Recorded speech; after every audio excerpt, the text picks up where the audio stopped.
Hello watch fans, this is Anders here on Time and Crown channel. Today I'm very happy to review the finest, most refined and most beautiful watch I have ever owned in my collection. Here we have the watch in the box. You can see here it is a Chopard.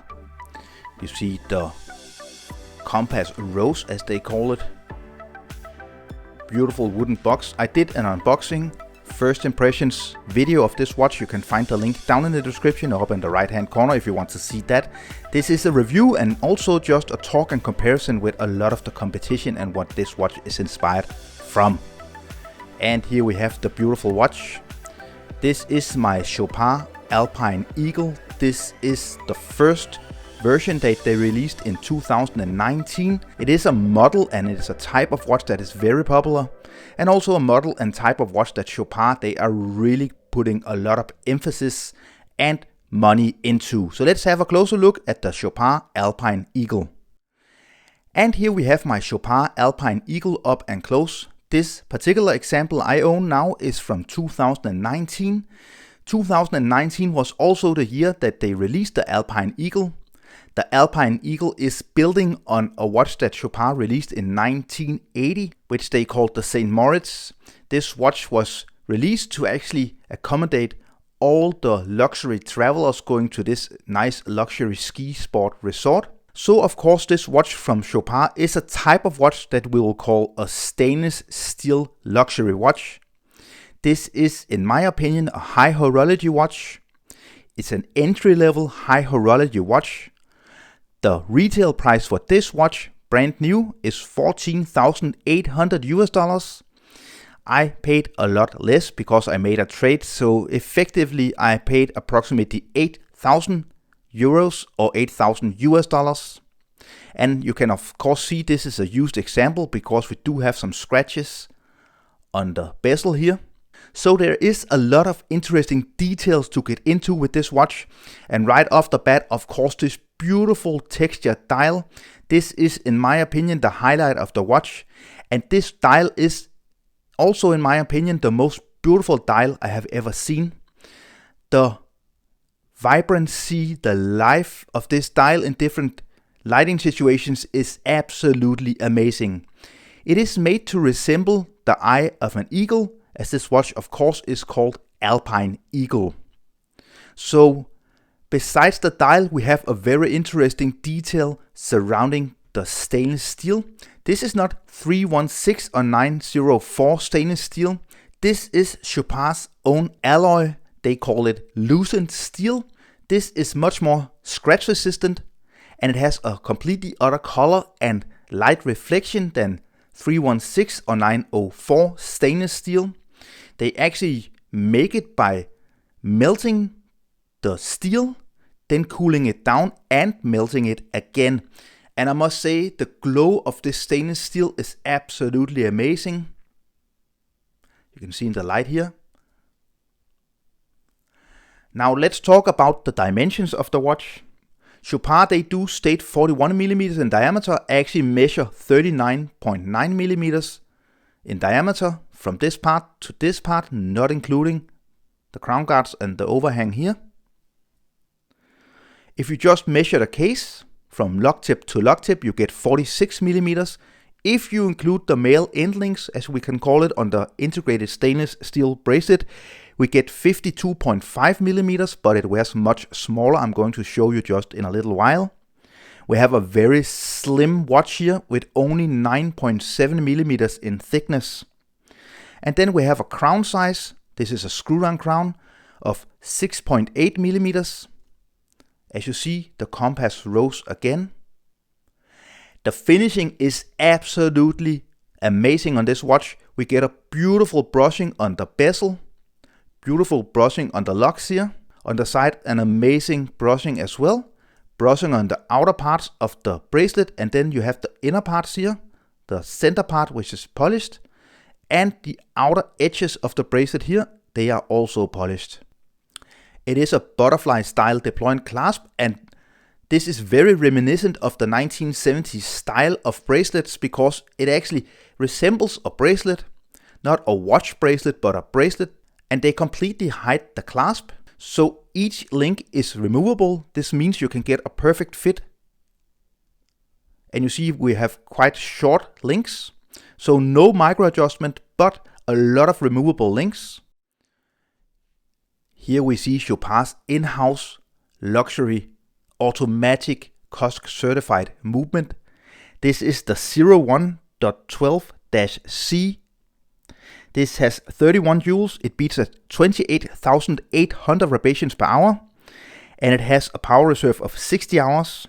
So since this first version of the Alpine Eagle, 2025 has proved to be the year of the Alpine Eagle. They have released a lot of different versions, different materials like platinum, titanium, and also now they are using new movements. So this is the older movement. I think although it's not completely beautifully finished, it does have a very nice look. Really nice. You see brushing, nice pattern to the movement. The watch has 100 meters of water resistance.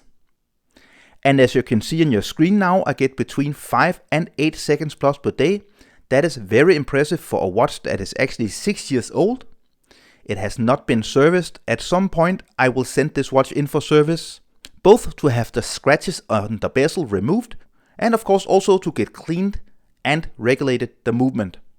And of course this resembles, for example, the screws of the Audemars Piguet Royal Oak or the screws of the Hublot Big Bang a lot.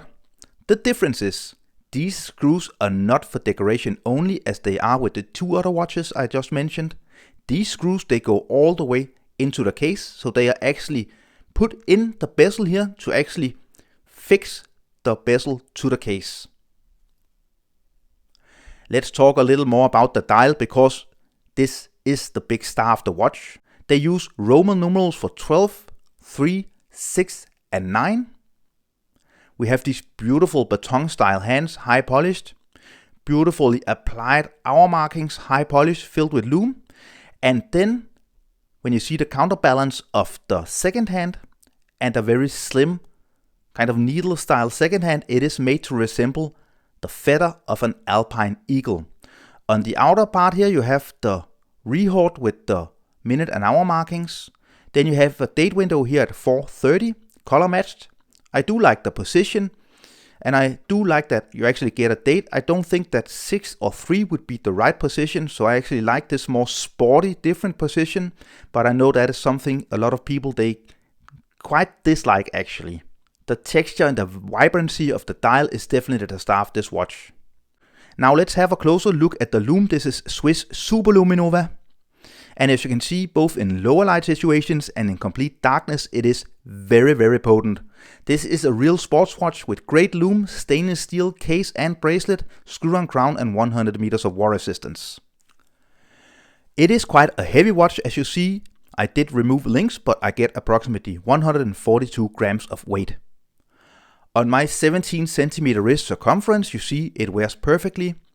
I was quite curious when I actually traded in for this watch because I was a little bit afraid that it would wear too big, but it actually doesn't. It wears absolutely perfect on my wrist. I don't want it too small because it is a luxury stainless steel sports watch, but not too big either to have it look quite dumb on my wrist. And I think this size is absolutely perfect, and just see the light play here. And now to the second part of this video, which is of course talking about the other watches that this is mimicking, and also talking a little bit about the history of the stainless steel luxury sports watch. So as I said before, this watch was released, this model, in 2019, but it is actually a modern interpretation of the St. Moritz from 1980. So the origins of this Chopard, it actually goes back 45 years now. It is of course inspired by the originals. And the original was of course the Audemars Piguet Royal Oak, which was introduced in 1970. It was designed by the famous Gerald Genta.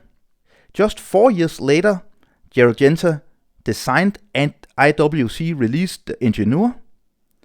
And in 1976 came the Patek Philippe Nautilus. So everything kind of stems back to the Audemars Piguet Royal Oak. But this watch is actually designed from a Chopard design from the 1980s. And this design was actually introduced 10 years later than the Audemars Piguet Royal Oak, but only 4 years after the Patek Philippe Nautilus.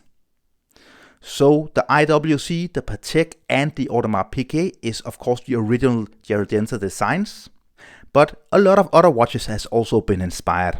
So for example, the Piaget Polo S, which I used to own, a beautiful entry-level high horology watch. That design was introduced in 1979. And if we look at the Girard-Perregaux Laureato, that design was introduced at first in 1975. So it's a lot about the 70s and the 80s with these designs. So this is kind of a mishmash, a mix of a lot of different designs, but I think that Chopard, they went their own way. Especially the bracelet, which is extremely comfortable and luxurious. It has its own look and feel. I do think that the dial and the hour marking layout is very special, especially the texture and the way that they made the dial. It is very original, very unique. So I do believe this is a really nice example of an entry-level luxury high horology stainless steel sports watch.